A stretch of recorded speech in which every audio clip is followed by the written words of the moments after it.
আসসালামু আলাইকুম। আমি দুবাই থেকে আয়মান আছি আপনাদের সাথে।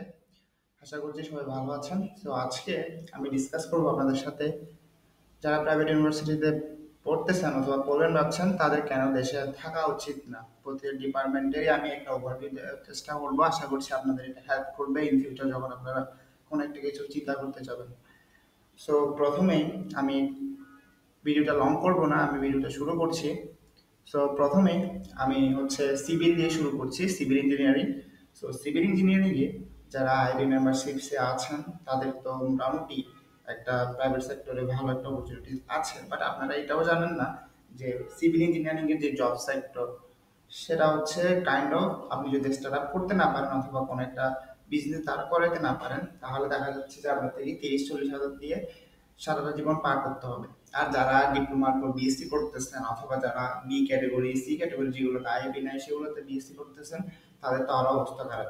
তার কারণ আপনার যখন বড় বড় প্রজেক্ট ম্যানেজমেন্ট আসবে, 4-5 তালা যে ফাউন্ডেশনস করতে হবে, তো ডিজাইনের যে লেআউটের সিগনেচার সেটা আপনি করতেই পারবেন না। তার কারণ হচ্ছে এটা আইন আছে যে আইবি মেম্বারশিপ না থাকলে এটা পসিবল হবে না।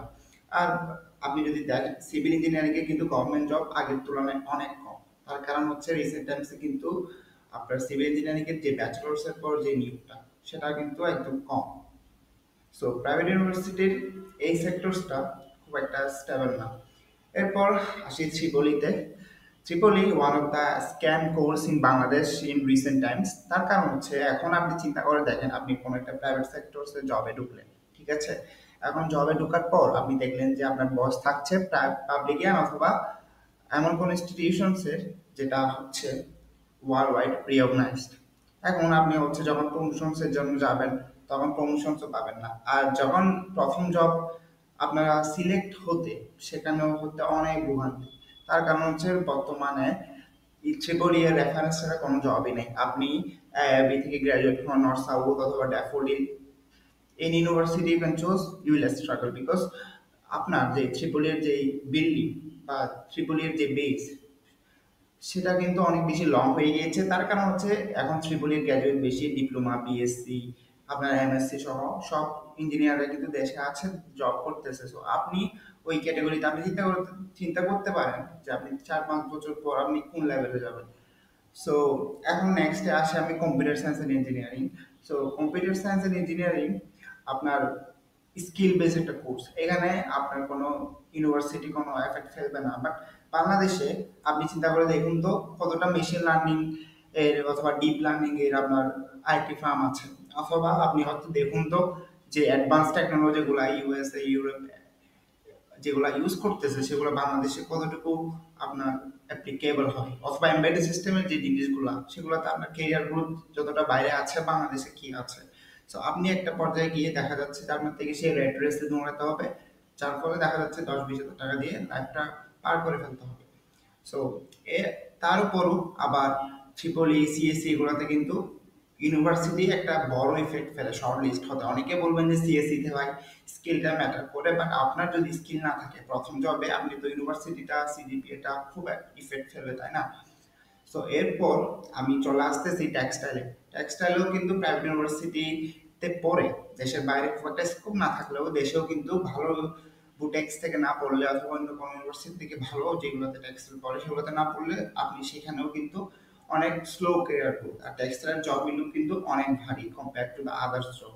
তো অনেক প্রেশারাইজ একটা সিচুয়েশন। সো এবার একটু বিজনেস ডেভেলপমেন্ট অথবা বিজনেসের দিকে আসি। বিবিএ তে যারা পড়তেছেন আপনাদের আমি যদি বলি এক কথাতে, আপনি যদি নর্থ সাউথ অথবা প্রাক ইউনিভার্সিটিতে বিবিএ পড়েন আপনার একটা ভালো কেরিয়ার গ্রোথ আপনি হয়তো চিন্তা করতে পারেন, বাট এখন আমি যদি ঠিক আপনাকে বলি সেটা লং টাইমের জন্য কতটুকু অ্যাপ্লিকেবল হবে। তার কারণ হচ্ছে বাংলাদেশে কিন্তু কন্টিনিউয়াসলি এই সেক্টরগুলা জবগুলো সংকুচিত হয়ে যাচ্ছে। তার কারণ হচ্ছে বিভিন্ন ন্যাশনাল পাবলিক প্রাইভেট সবগুলোতেই কিন্তু মানুষ চলে আসতেছে। সো আপনার যেই জবের যে সিকিউরিটি সেটা কিন্তু খুব একটা পাবেন না। সো এই জিনিসটা হচ্ছে অনেক বেশি ম্যাটার করতেছে আপনাদের জন্য যারা হচ্ছে প্ল্যান করবেন। সো এরপর আমি যদি আসি তাহলে আপনাদের অনেকেরই চিরচেনা একটা ডিপার্টমেন্ট সেটা হচ্ছে ল ডিপার্টমেন্ট। লতে কেন সমস্যা ভাই, ল এর মধ্যে যদি আপনি প্রাইভেটে পড়েন তাহলে দেখা যাচ্ছে কেরিয়ার গ্রোথ অনেক অনেক স্লো। তার কারণ হচ্ছে আপনি যদি একজন স্কিল উকিল হইতে যান, আইনজীবী হইতে যান, আপনার থেকে অলমোস্ট 10 থেকে 15 বছর একটা এক্সপিরিয়েন্স দরকার, যেখানে আপনি বাইরে গেলে ইজিলি কোনো একটা কিছু করে ফেলতে পারছেন। কারণ ল ডিপার্টমেন্ট আসলে ফুল স্কিল বেসড। সো এই জিনিসটা থেকেও আপনার থেকে পদে পদে স্ট্রাগল করতে হবে। এবং এরপর আসে হচ্ছে ফার্মেসি। ফার্মেসিতেও kind of same, pharmacy all যে সেক্টরস গুলো আছে সেগুলোতে কিন্তু ইউনিভার্সিটি ম্যাটার করে। হ্যাঁ, আপনি কোনো একটা নর্মাল ইউনিভার্সিটিতে পড়লে যে ভ্যালুটা পাবেন, পাবলিক ইউনিভার্সিটির স্টুডেন্টসরা কিন্তু প্রচুর ভ্যালু পায় এই জায়গাতে।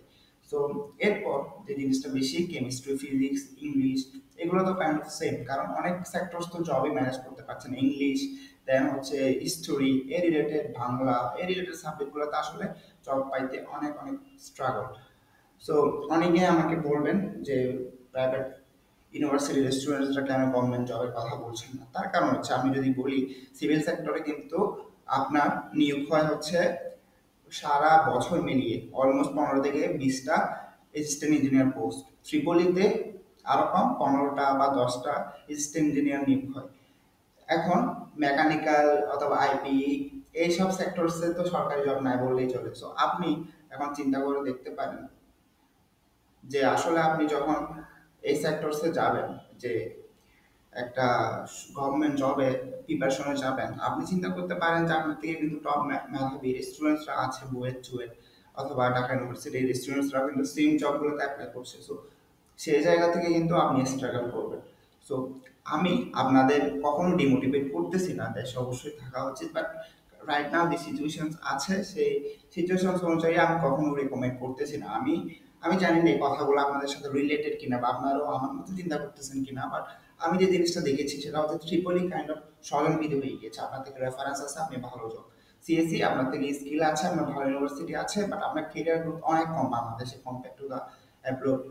তারপর আইপিতে তো জবই নাই, ইন্ডাস্ট্রিয়াল অ্যান্ড প্রোডাকশন ইঞ্জিনিয়ারিং এর জবগুলো অনেকে দেখা যাচ্ছে মেকানিক্যাল দিয়ে করাচ্ছে, ত্রিপলি দিয়ে করাচ্ছে। সিভিল ইঞ্জিনিয়ারিং এ আপনি যদি স্টার্ট বা কিছু করতে চান, আপনার অনেক অ্যামাউন্টের দরকার হয়, are starting A civil engineering এর কেরিয়ার গ্রোথ অনেক কম। ইভেন এমনও দেখা যাচ্ছে যে 10 বছর জব করে 2 লাখ টাকা বেতন পাওয়া একজন বইয়ের সিভিল ইঞ্জিনিয়ার পরে জব চেঞ্জ করে 70,000 টাকা জব পেতে কষ্ট হয়ে যাচ্ছে। সো আর যারা অ্যাপ্লাইড সায়েন্সের যে সাবজেক্টগুলো, কেমিস্ট্রি, ফিজিক্স, এগুলোতে আসলে আপনার টিচার বা টিউশনস করা ছাড়া খুব একটা বাংলাদেশে আপনার স্টেবল নাই। অনেকে হয়তো বা ভাববেন যে বিসিএস দিয়ে দিব বা কিছু একটা করবো, বাট বিসিএস এর যে কম্পিটিশন, আপনি কি মনে করেন যে বিসিএস এর যে গ্র্যাড রেস সেটাতে আপনি টিকতে পারবেন? আপনি যদি 2 থেকে 3 বছর ওয়েস্ট না করে আপনি যদি সেই টাইমটা যদি আপনি বাইরে দেন, তাহলে দেখা যাচ্ছে যে অনেক বেশি আপনার অ্যাডভান্টেজ হতে পারে। সো আশা করছি যে আপনাদের আমি ধারণা দিতে পেরেছি যে কি কারণে আসলে দেশে আপনাদের থাকা উচিত না। আপনাদের যদি ফিনান্সিয়াল স্টেবিলিটি ভালো থাকে, তাহলে অবশ্যই আপনারা বাইরে ট্রাই করবেন। ইট উইল বি রিয়েলি ওটি ফর ফিউচার। সো আশা করছি সবাই ভালো থাকবেন, সুস্থ থাকবেন। আসসালামু আলাইকুম।